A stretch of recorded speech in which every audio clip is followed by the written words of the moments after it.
Hola, bienvenidos nuevamente a mi canal de YouTube. Hoy continuamos con el seminario virtual dedicado a los principios constitucionales de la tributación y vamos a hablar de un principio muy importante que es el fundamento del resto de los principios y que es el de supremacía de la Constitución. El profesor Bruber Carías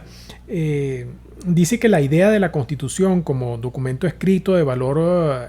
superior y permanente que contiene las normas fundamentales de organización del Estado y la Declaración de Derechos de los Ciudadanos, de derechos y garantías de los ciudadanos, fue sin duda el aporte fundamental de la Revolución norteamericana al constitucionalismo moderno. Y agrega que el elemento básico de este es el carácter de ley suprema y fundamental de la Constitución, ubicada por encima de los poderes del Estado y de los ciudadanos y que no es modificable por el legislador. El definitivo reconocimiento del principio de la supremacía constitucional tiene su origen para una buena parte de la doctrina en una famosa sentencia dictada en los Estados Unidos en un caso que se llama Marbury versus Madison, en el cual la Corte Suprema de los Estados Unidos de América, en sentencia de fecha 24 de febrero de 1803, bajo la ponencia de un juez que fue muy famoso, el Chief Justice John Marshall, tomó una decisión verdaderamente histórica y absolutamente genial, que me voy a permitir leer porque es una decisión hermosa y verdaderamente inteligente y además imperecedera, ¿no? La sentencia dice: resulta demasiado evidente como para ser cuestionado que o bien la Constitución se impone sobre cualquier disposición legislativa que le sea contraria, o bien el legislador puede cambiar la Constitución mediante una ley ordinaria. Entre estas dos alternativas no hay término medio. O la Constitución es una norma superior y suprema, inalterable por medios ordinarios, o se encuentra al mismo nivel que las leyes ordinarias, y como cualquiera de ellas puede modificarse cuando el legislador le plazca. Si la primera alternativa es verdadera, entonces una disposición legislativa contraria a la Constitución no es derecho. Si lo es la segunda, entonces las constituciones escritas son absurdos intentos por parte del pueblo de limitar un poder por su propia naturaleza ilimitable. Ciertamente, aquellos que han elaborado constituciones escritas las consideran como el derecho fundamental y supremo de la nación, y en consecuencia la teoría propia de cualquier estado de ese tipo ha de ser la de que las normas del legislativo contrarias a la Constitución son nulas. Esta teoría está esencialmente vinculada a la idea de la Constitución escrita y por ello el tribunal ha de considerarla como uno de los principios fundamentales de nuestra sociedad. Si una ley contraría a la Constitución, es nula. Fíjense qué importante esta sentencia y fíjense que fue dictada en 1803, nada menos y nada más, ¿no? De acuerdo con el profesor Gabriel Ruán Santos, la supremacía constitucional es un dogma del derecho norteamericano y también del derecho alemán y comporta tres reglas fundamentales. En primer lugar, la subordinación de todos los actos del poder público a las normas de la Constitución. En segundo lugar, que la interpretación de la ley, así como la de cualquier acto del poder público, debe ser conforme a la Constitución, lo que quiere decir que cualquier interpretación de la ley que conduzca a alejarse del significado o sentido de los principios constitucionales debe ser desechada, no importa si está en la ley. En tercer lugar, la posibilidad de anulación o desaplicación de las normas que se aparten del principio constitucional. En Venezuela, la Constitución Federal de 1811, influenciada por la Revolución Americana y la Revolución Francesa y los respectivos textos constitucionales de 1787 y 1791, reconoció abierta y claramente el principio de supremacía de la Constitución. Esa Constitución de 1811, en su artículo 227, decía: la presente Constitución, las leyes que en su consecuencia se expidan para ejecutarla y todos los tratados que se concluyan bajo la autoridad del Gobierno de la Unión serán la ley suprema del Estado en toda la extensión de la Confederación, y las autoridades habitantes de las provincias estarán obligados a obedecerla y a observarlas religiosamente sin excusa ni pretexto alguno. Similares normas estuvieron consagradas en el resto de las constituciones que siguieron, y puede decirse entonces que el carácter supremo y vinculante de la norma constitucional a la cual se hayan sometido todos los actos del poder público, cualquiera que sean sus motivos, su naturaleza y su alcance, es uno de los principios fundamentales del sistema jurídico venezolano, con más de 200 años de vigencia en la historia republicana de nuestro país. Es decir, no estamos hablando de cualquier cosa, ¿no? Estamos hablando de un principio anciano, de un principio que está en los orígenes de nuestra existencia como nación. En nuestro país, en una magnífica decisión judicial, se sostuvo hace mucho tiempo y de un tribunal de instancia, ¿no?, del Juzgado Superior Tercero de lo Contencioso Administrativo de la Región Capital. Hace mucho tiempo se sostuvo, bajo la ponencia del conjuez Luis Ortiz Álvarez, que la Constitución es la norma de normas, la norma normarum o la lex superior. Todas las normas y principios constitucionales vinculan a los tribunales y a todos los sujetos públicos, y esa vinculación posee la particularidad, dice la sentencia, de ser una vinculación más fuerte. Y las normas constitucionales, dice la decisión, tienen una pretensión más alta de validez frente a las otras normas jurídicas que son inferiores a ella.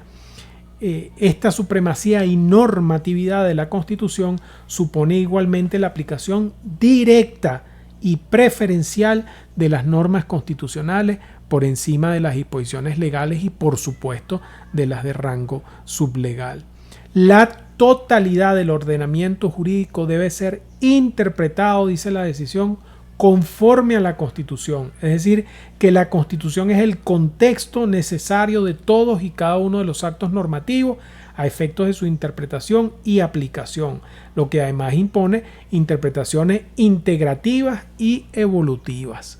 Y que ese carácter normativo y superior de las normas constitucionales, siempre protegidas e impermeables en su contenido nuclear, en su contenido esencial, condiciona y limita a todos los entes estatales, incluso al legislador.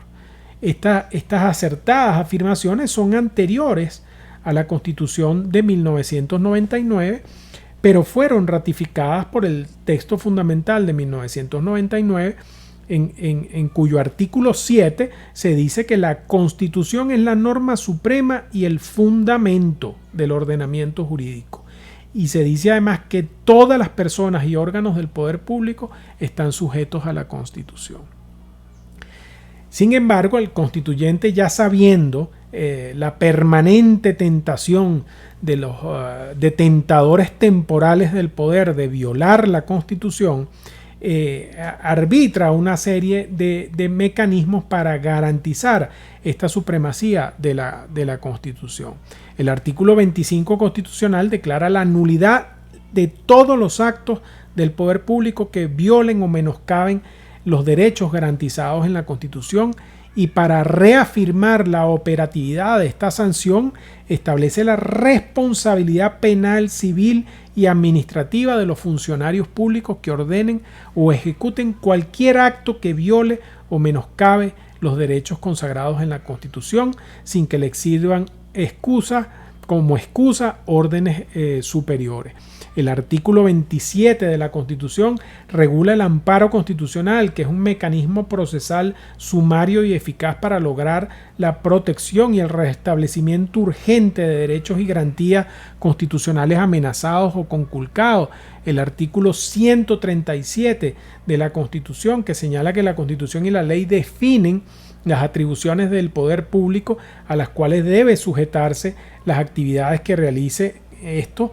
todos los entes del poder público, estableciendo así el principio de la competencia, de que los órganos del poder público no pueden hacer sino aquello que tienen autorizado a hacer por la ley. El artículo 333 constitucional, que establece que la Constitución no perderá vigencia si dejare de observarse por acto de fuerza o porque fuere derogada por cualquier otro medio distinto al previsto en ella, y establece además que en tal eventualidad todo ciudadano investido o no de autoridad tendrá el deber de colaborar en el restablecimiento de su efectiva vigencia. El artículo 334, que impone a los jueces de la República en el ámbito de sus competencias la obligación de asegurar la integridad de la Constitución a través del control desconcentrado o difuso de la constitucionalidad, y además concede a la Sala Constitucional del Tribunal Supremo de Justicia el control concentrado de la facultad mediante la posibilidad exclusiva de declarar la nulidad de las leyes y demás actos de los órganos que ejercen el poder público con efectos frente a todos, con efectos erga omnes, cuando estos actos colidan con la Constitución. Y finalmente el artículo 335, que establece que las interpretaciones que establezca la Sala Constitucional sobre el contenido o alcance de las normas y principios constitucionales son vinculantes para las otras salas del Tribunal Supremo de Justicia y para los demás tribunales de la República. De modo pues que la Constitución no solo declara su propia supremacía con respecto al resto de las normas del ordenamiento jurídico, sino que contiene los mecanismos para garantizar esa supremacía. La Sala Constitucional del Tribunal Supremo de Justicia, en sentencia de número 1309 del 19 de julio de 2001 en el caso Baker Hughes, ha dicho que la Constitución es suprema, entre otras cosas, porque en ella se encuentran reconocidos y positivizados los valores básicos de la existencia individual y de la convivencia social, al tiempo que instrumenta los mecanismos democráticos y pluralistas de legitimación del poder. Desafortunadamente, la propia Sala Constitucional del Tribunal Supremo de Justicia ha hecho transitar este principio de rancia prosapia a través de unas aguas un poco turbulentas que amenazan con hacerlo naufragar, porque señala en la sentencia 1309 del 19 de julio de 2001, ratificada en sentencia de la misma sala 1547 del 1710 de 2011, que el derecho es una teoría normativa puesta al servicio de la política que subyace tras el proyecto axiológico de la Constitución, y que la interpretación debe comprometerse si se quiere mantener la supremacía de la Carta Fundamental cuando se ejerce la jurisdicción constitucional atribuida a los jueces, con la mejor teoría política que subyace tras el sistema que se interpreta o se integra, y con la moralidad institucional que le sirve de base axiológica. Esta increíble decisión de la Sala Constitucional, que pone la Constitución al servicio de la política, ha sido comentada por el profesor y académico de la Academia de Ciencias Políticas y Sociales, el doctor y profesor Alfredo Morles Hernández, quien dice: esta no es la teoría de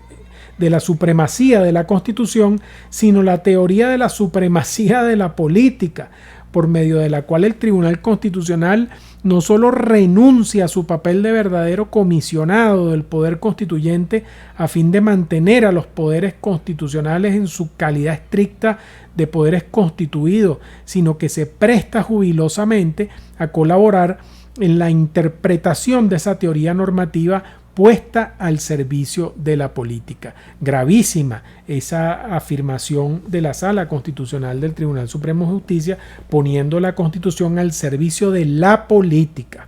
Lo cierto es que la única excepción admisible al principio de supremacía absoluta de la Constitución es paradójicamente el postulado de la supraconstitucionalidad de los derechos humanos que consagra la propia Constitución en el artículo 23 de la Carta Fundamental. De acuerdo con esta norma, los tratados, pactos y convenciones relativos a derechos humanos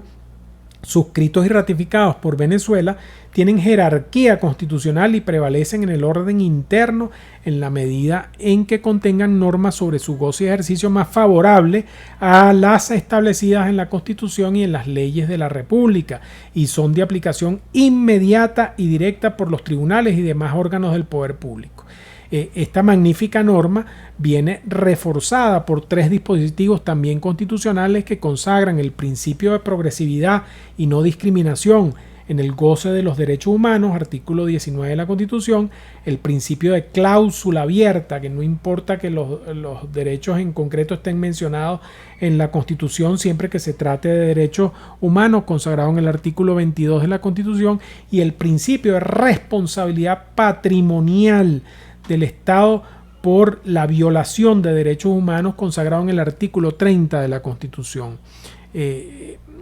Conforme al primer principio, el Estado está obligado ineludiblemente a garantizar a toda persona, conforme al principio de progresividad y sin discriminación alguna, el goce y ejercicio irrenunciable e indivisible e interdependiente de los derechos humanos. Categórica imposición que es reafirmada por el mismo artículo 19 constitucional al señalar que el respeto y garantía de los derechos humanos son obligatorios para los órganos del poder público de conformidad con la Constitución, con los tratados sobre derechos humanos suscritos y ratificados por la República y con las leyes que lo desarrollen. De acuerdo con el segundo principio heredado de la Constitución de 1961, la enunciación de los derechos y garantías contenidos en la Constitución y en los instrumentos internacionales sobre derechos humanos no es una cláusula cerrada, no debe entenderse como negación de otros que, siendo inherentes a la persona humana, no figuren expresamente en estos instrumentos. Y finalmente, el principio de responsabilidad del Estado. El Estado está obligado, como he dicho, a indemnizar en forma integral a las víctimas de las violaciones de derechos humanos que le sean imputables o a sus derechohabientes, incluido el pago de daños y perjuicios. El principio de supremacía de la Constitución viene muy a propósito en el ámbito tributario, porque es frecuente que se olvide que las leyes tributarias están subordinadas a la Constitución y deben ser interpretadas al trasluz de la Constitución. El sistemático olvido de la supremacía constitucional tal vez obedezca a la proverbial complejidad de las instituciones tributarias que, siendo sin duda alguna categorías jurídicas, están no obstante penetradas por conceptos económicos y contables generalmente indescifrables para el operador jurídico no especializado. Y es precisamente en esa complejidad técnica de la que es precisamente de la complejidad técnica de estos conceptos económicos y contables que estructuran las normas tributarias, de la que se derivan interpretaciones que abusan, por ejemplo, de la norma tributaria para ampliar el hecho generador más allá del texto expreso de la ley, para abultar la base imponible, integrando en ella elementos que le son ajenos a los considerados por el legislador, y para reducir al máximo posible las exenciones, exoneraciones y cualquier otro beneficio fiscal en quebranto de los principios constitucionales de legalidad, capacidad contributiva, justicia y no confiscatoriedad. Las administraciones tributarias, soportadas en el hecho cierto de que sus actividades de rango sublegal, entienden que no están habilitadas para aplicar preferentemente la Constitución cuando las leyes tributarias contrarían abiertamente las normas de la Carta Fundamental. Eso es lo que ocurrió durante muchos años, por ejemplo, cuando se rechazaban gastos efectivamente realizados por falta de retención del impuesto sobre la renta, de modo que el incumplimiento de un deber formal y de colaboración en las tareas de recaudación tributaria conducía a que se abultase de manera artificial, completamente falsa, la base imponible del impuesto sobre la renta al devolver un gasto efectivamente realizado al ingreso, ¿no? Y entonces esto conducía a que se grabase una manifestación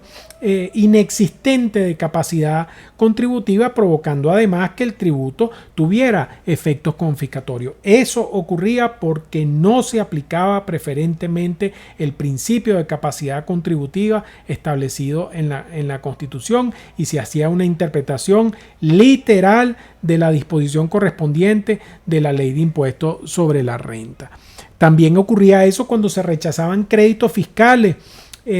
reales, impuesto verdaderamente soportado, perfectamente deducible, pero que desafortunadamente, por ejemplo, estaba soportado en una factura que adolecía de ciertos requisitos formales. En consecuencia, se rechazaba el crédito y se abultaba también, en este caso artificialmente, la base imponible, conduciendo a una violación del principio de capacidad contributiva y a unos efectos confiscatorios del tributo al gravar una realidad inexistente. Y eso es lo que ocurre hoy en día, cuando se violan los principios de generalidad, igualdad y justicia tributaria, cuando se establece una discriminación chocante, inaceptable y contraria a la Constitución entre los contribuyentes que podemos llamar ordinarios y los sujetos pasivos especiales, ambos enfrentados al mismo fenómeno inflacionario, pero unos con la posibilidad de aplicar el ajuste por inflación fiscal y los otros con una prohibición expresa de la ley de aplicar a este sistema, a pesar de que, como digo, ambos están afectados por el mismo fenómeno inflacionario, que además es responsabilidad absoluta del Estado al provenir del aumento irresponsable e indiscriminado de la masa monetaria, ¿no? Pero aquí hay un dato muy importante, y es que el principio de la legalidad emana de la Constitución, y como consecuencia de ello, la sumisión al principio de la legalidad por parte de la administración tributaria no puede conducir a que la administración entonces viole la norma en la que se sustenta ese principio de legalidad, que es la Constitución. Las administraciones tributarias no solo pueden, sino que tienen que aplicar preferentemente la Constitución, aun cuando ello suponga desaplicar al caso concreto una norma legal expresa o interpretarla constitucionalmente. De lo contrario, la expresión contenida en el artículo 7 de la Carta Fundamental, que dice los órganos del poder público están sujetos a la Constitución, sería letra muerta, sería una mera declaración romántica de un deseo del constituyente, pero que no puede ser de ninguna manera concretado, ¿no? La Sala Constitucional del Tribunal Supremo de Justicia,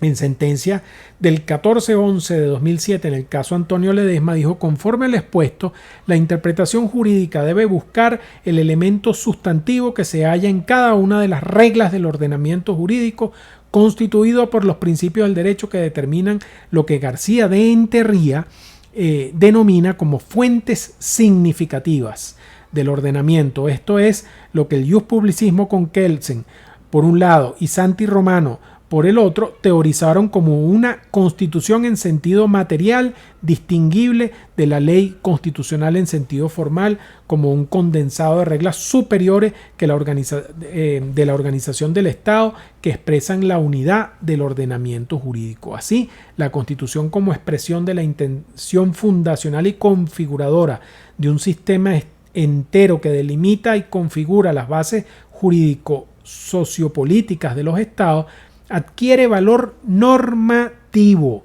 y se constituye en lex superior, lo que imposibilita la distinción entre artículos de aplicación directa,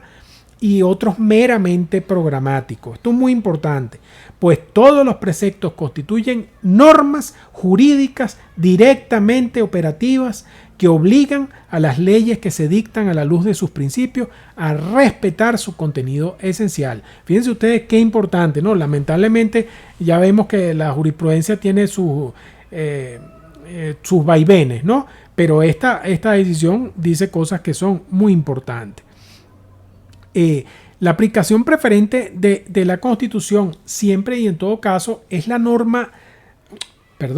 forma más depurada y elevada de satisfacer el principio de legalidad, que es el pivote sobre el cual descansa toda la actividad administrativa, de la cual la gestión tributaria es solo una parte, ¿no? Aunque muy importante desde luego, ¿no? Porque el principio de legalidad no se reduce, y esto hay que entenderlo,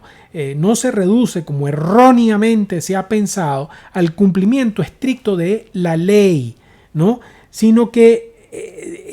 la ley entendida en sentido formal o material, sino que supone el respeto de lo que el maestro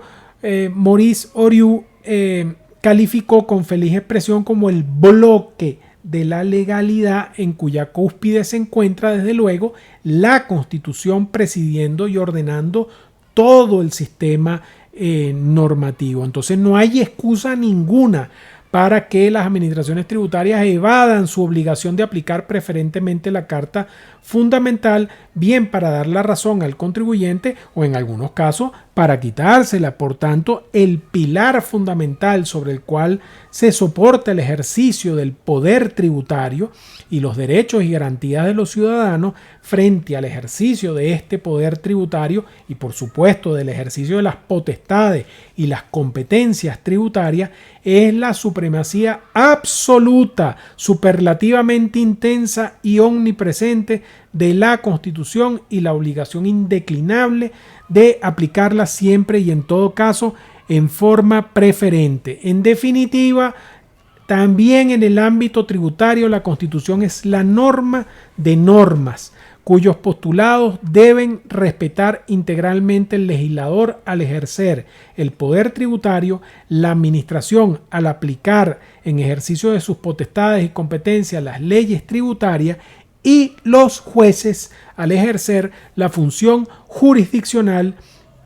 en los conflictos intersubjetivos de intereses entre contribuyentes y administraciones tributarias. En la próxima sesión vamos ya a entrar de lleno en los principios constitucionales de la tributación. Comenzaremos hablando, por supuesto, por el de mayor importancia de todo, que es el principio de la legalidad tributaria, de la reserva legal tributaria. Espero que esta sesión haya sido útil para ustedes y nos vemos muy pronto. Hasta luego.